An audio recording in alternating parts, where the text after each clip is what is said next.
5. Just 5. That's it. That is the exact number of hours of sleep we are talking about here. I mean, for most of us, operating on 5 hours of sleep, that's just a recipe for a terrible, completely unproductive day, right? But the source material we're looking at today reveals a completely different reality for one of the most successful entertainers on the literal planet. Shai Rukh Khan sleeps for exactly 5 hours. And get this, when he wakes up, he is fully, intensely awake. Actually, he even notes that sleeping any longer than that gives him headaches and makes him feel kind of puffy and strange. So, right from the very first second of his day, his baseline is just wired. He's ready to move. And, well, that brings us to the core philosophy driving this whole intense lifestyle. He uses this very specific, culturally resonant phrase, Aram Haram Hai. Now, this roughly translates to rest is forbidden, or even rest is a sin. Let that sink in. It's a massive jolt to our modern sensibilities, completely throwing out the idea that we need to take it easy to perform at our best. He's basically arguing that if you truly want to be successful, there are a few fundamental things you absolutely must stop doing. Right now. Welcome to this explainer. Today, we're going to completely deconstruct this incredibly contrarian approach to extreme success. We're looking at what we can call the SRK Manifesto, a worldview that firmly believes success absolutely demands restlessness. You guys, this is not your typical feel-good motivational advice. It is raw, it's unfiltered, and it directly challenges the whole modern narrative around work-life balance.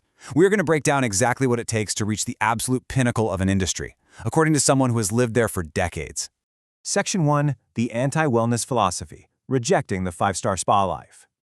Okay, let's dive into this because the very first thing he targets is the massive modern industry built around wellness and relaxation.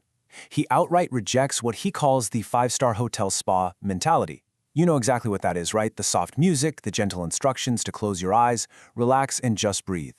He views this entire concept of healthy living and good living as completely incompatible with massive ambition.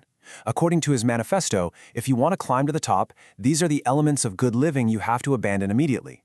You can't be obsessed with getting a perfect night's sleep. You can't be overly bothered about eating perfectly. You have to give up the pursuit of relaxation. And honestly, I love this specific detail. He specifically mocks the idea of putting cucumbers on your eyes to unwind. He literally says that putting cucumbers on your eyes won't do a single thing for you if your actual goal is to be successful. The sheer intensity of this quote really drives his point home. He says there's nothing like healthy living, good living, sleep, food, aram, relaxation if you want to be successful.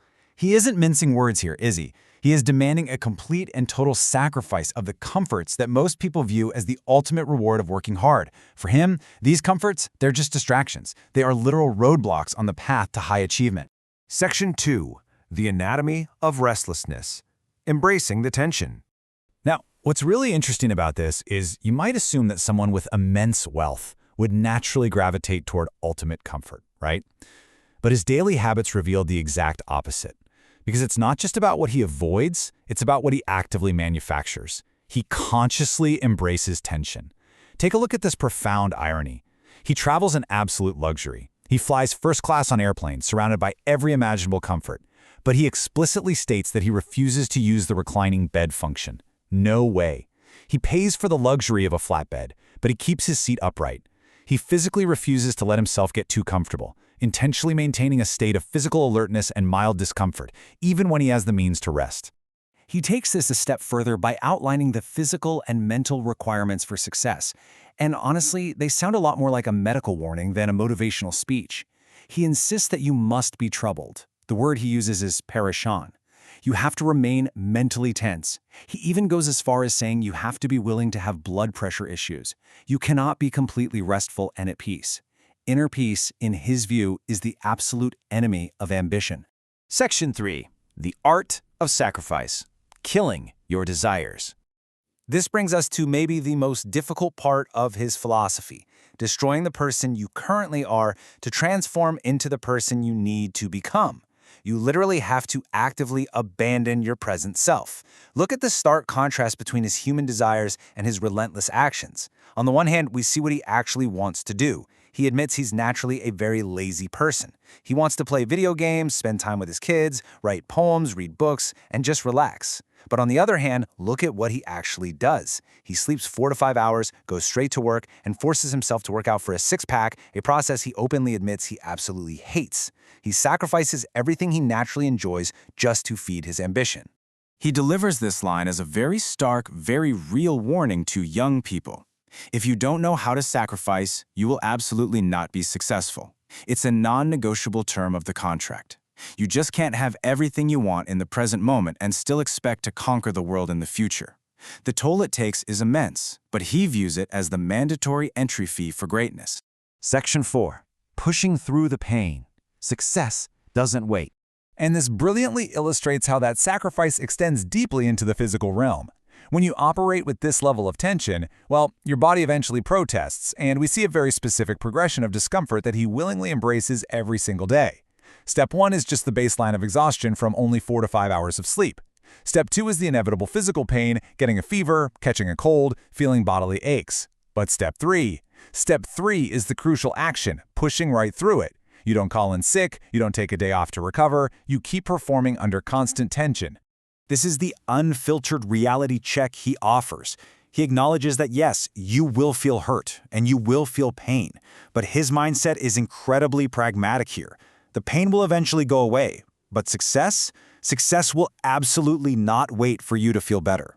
The world doesn't pause just because you have a cold. If you stop to recover, the opportunity passes you by. It's as simple as that.